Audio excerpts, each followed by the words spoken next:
اگر ٹکر کا جج سامنے آ جائے اور ملزمان بھی وکلاء ہوں تو پھر آئیں بائیں شائیں نہیں چلتی بلکہ قانون کی چلتی ہے۔ متنازع ٹویٹس کیس میں وکلاء ہادی علی چٹھا اور ایمان مزاری میں بھی ایسا ہی ہے۔ دونوں میاں بیوی نے سمجھا کہ ہم بھی وکیل ہیں، پہلے کی طرح عدالت کو چکمہ دے کر یا اپنا انسانی حقوق اور مظلومیت کا کارڈ استعمال کر کے نکل جائیں گے۔ لیکن مجوکا صاحب کی پکڑ اس بار سخت لگتی ہے، جس کی وجہ سے دونوں کے طوطے اڑے ہوئے ہیں اور ملزمان کی کلا بازیاں ٹویٹر اور عدالت دونوں میں جاری ہیں۔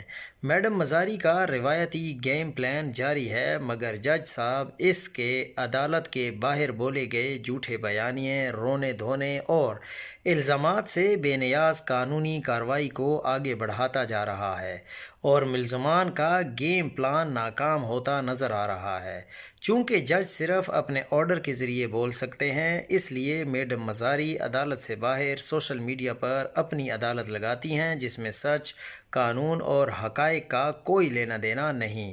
یہاں حقائق کو تروڑ مروڑ کر جج، عدالت اور مخالفین کی عزتیں اچھالی جاتی ہیں۔ ایک بیانیہ بنایا جاتا ہے جس سے عدالت کی کارروائی کو اپنی مرضی کے مطابق موڑنے کی کوشش کی جاتی ہے۔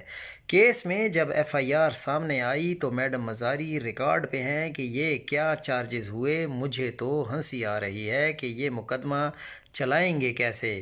جب مقدمہ شروع ہوا تو عدالت میں دنیا نے دیکھا کہ میڈم مزاری اور ان کے شوہر نامدار کو اسی عدالت نے ضمانت کی سہولت فراہم کی۔ بات سادہ سی ہے، اپنے ہی الفاظ ہیں ٹویٹر پر اور ان کا دفاع کرنا ہے تو اس میں کیا پرابلم ہے۔ خود کو بااثر سمجھنے والے ان ملزموں کو شاید یہ بات ناگوار گزری ہے کہ ان سے بھی سوال ہو سکتا ہے، اور اب جب کہ ایک قانونی کیس میں ان سے سوالات ہو رہے ہیں تو دفاع کے لیے کچھ نہیں، اس لیے پتلی گلی سے نکلنے کی کوشش میں ہیں۔ لیکن مجوکا صاحب کا ہاتھ بھی اس بار تگڑا لگتا ہے، اس لیے انہوں نے گلی ہی بند کر دی ہے۔